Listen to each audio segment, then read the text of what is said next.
Hello, and welcome to Not So Traumatizing Math. Let's talk about volume of cones. But before we get into that, let's review what volume is.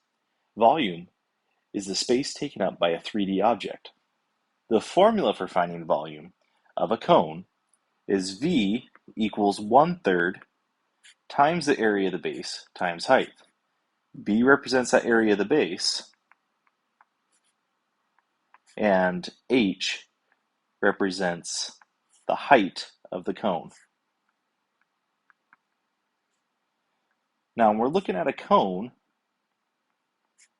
the base is always going to be the circle. It's always going to be the bottom that's right in here. When we're looking at the height, that is the measure from the center of the base all the way to the top point of the cone. Top point of the cone is right here. Even though the cone's upside down, we'll be able to tell it here shortly. So for our first example, let's say that it has a radius of about 6 inches.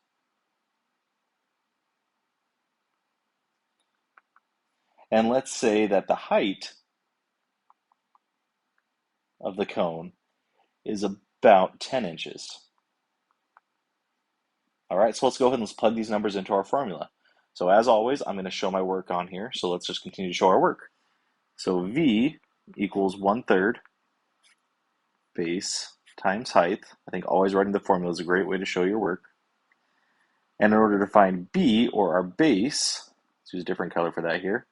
B, the base, in order to find the area of a circle, is pi times radius squared. Let's go ahead and plug in our numbers here. So we have, I'm going to leave that pi there, and our radius in this case is 6, so 6 squared equals B. Let's carry that down here, so 6 squared is 36. Now I have 36 pi. I could go ahead and times that 36 by 3.14, or I could times 36 by pi on my calculator, but I'm going to go ahead and leave it like that and plug it into the formula so that I get the most accurate result. So let's go ahead and plug that 36 in over here for B. So we're going to put that into that formula.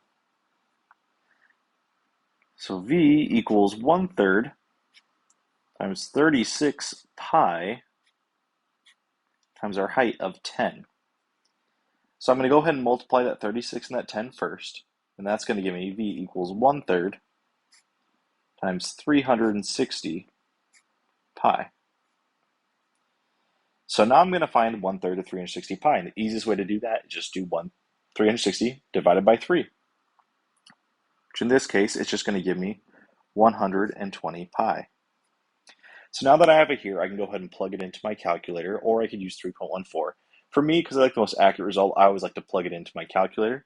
And so 120 times pi gives me approximately, and I say approximately because I'm rounding to the hundredths place, 376.99 inches cubed. And make sure you put cubed because we're not doing surface area. You put squared if we're doing surface area.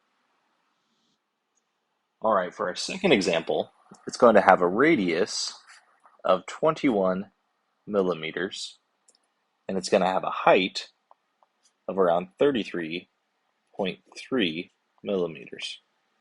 I'm going to go ahead and plug those in here, show it on my diagram. My radius is 21, my height is 33.3. All right, so I'm going to show my work by writing out my equations each time at the top.